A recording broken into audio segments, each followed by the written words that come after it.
24 Charlie. So I was doing like emails before emails were like public. Good morning, Pioneers. I'm Joaquin Davila here with head football coach Sachen, and this is Pioneer Perspective. All right. So, Coach, when did you first start to get into football? Oh goodness, I was probably in grade school. I would say I played for the first time when I was in 6th grade in Tonganoxie. It was Saratoma, I think was the name of the league. I wasn't very good and I didn't know much, but it was fun. So that was quite a while ago. What position did you play? Back then I played guard.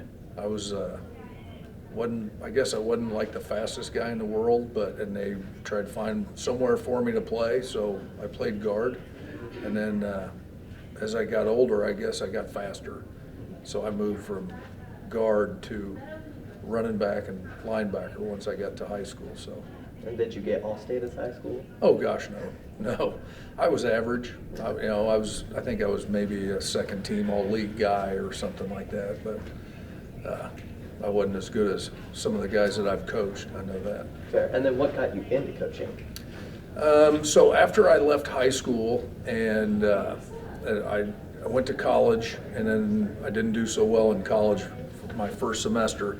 So I came home and then I joined the military. And then after I was done with my 4 years in the military, I was actually a mailman in Lawrence.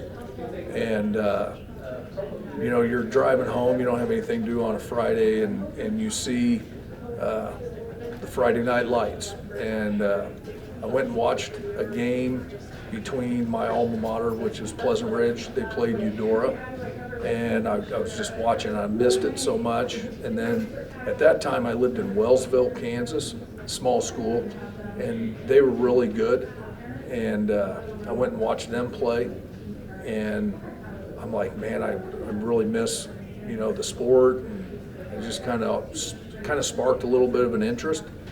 And then I was at Mr. Sloan's wedding, and I ran into the head coach at Pleasant Ridge, who was an assistant when I played, and he actually had a position open, and I bugged him every day until he hired me. So gosh, that was back in 1998. It was that season. And Mr. Barnes was a guard on that team, so I coached Mr. Barnes, and I've been doing it ever since. So what was the coaching position? Was it a coordinator? Oh gosh, no. I think I had linebackers and wide receivers. Okay. And then, every year I'd get a little more responsibility, and then eventually I was the head coach at Immaculata, small Catholic school here in Leavenworth. It's now closed. And when I got there, I was just helping out, and the head coach was like, you need to be the head coach. And I'm like, oh, okay. So you just kind of were given it? Yeah, there. And then once I kind of saw that the school was, the enrollment was going way down, and there was a position open here, and Coach Littrell reached out to me, asked me to come over here, and again, I was doing linebackers and special teams, and then every year I got a little bit more and a little bit more, and then when Coach Littrell retired, he went to the powers that be, I guess, downtown and in the office, and he suggested that they hire me. So I guess I've been given it twice. So lucky, just lucky. How long have you been coaching here? This is my 9th year at Leavenworth High School. Just finished my 4th year as the head coach. Awesome. All right, let's get into the football. All right. All right, so what did you think of the games, the NFC and AFC Championship? Well, Chiefs game, I didn't breathe, as my wife said. She's like, now you can exhale. I didn't breathe so much during that game. I mean, just all the injuries and Jamar Chase and T. Higgins, they're so good. Like, I'm like, how are we going to stop those guys for 4 quarters? But it did kind of play out. What the Chiefs did is what I kind of thought they needed to do, which was I thought their defensive front needed to win. And I think they made Joe Burrow uncomfortable some, to where he was maybe getting rid of the ball too quick, or not as accurate with throwing the ball. And then, they had, 4 sacks in the first quarter. And then the one at the end by Chris Jones was huge. I mean, and it was such a momentum game. I felt like, okay, the Chiefs are in control. And then I felt like, oh man, the Bengals are taking over and the momentum. And it was a good game. The injuries, I think, hurt both teams. The Bengals injuries up front. And then the Chiefs injuries kind of on the back end on their defense and the receivers. I mean, the Chiefs were down 3 receivers about halftime. But I got to exhale. The Chiefs get to go again, which is pretty cool. The Eagles and the Niners game, again, the Niners were about to play Christian McCaffrey at quarterback. Crazy. And then they put Brock Purdy back in, and he's got a great story, being the last pick of the draft and taking them to the NFC Championship. But I think he tore his UCL in his elbow, and so he couldn't throw. So they were trying to rely on a really good defense and running the ball, and they could do that. But it's still, when you're behind, you can't stay on that. So that game, maybe a little disappointing. I think if San Francisco would have been a little bit healthier, it would have been a closer game, maybe a more fun game to watch. But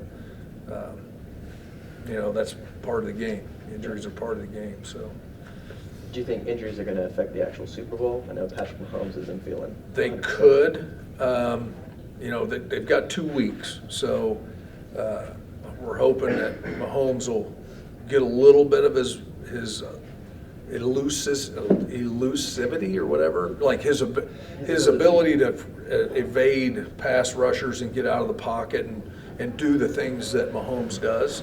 Hopefully he'll get some of that back. I mean, it's almost like he saved it up until he really needed it last night. And then we need some of those receivers, and L'Jarius Sneed, Juju, and those guys.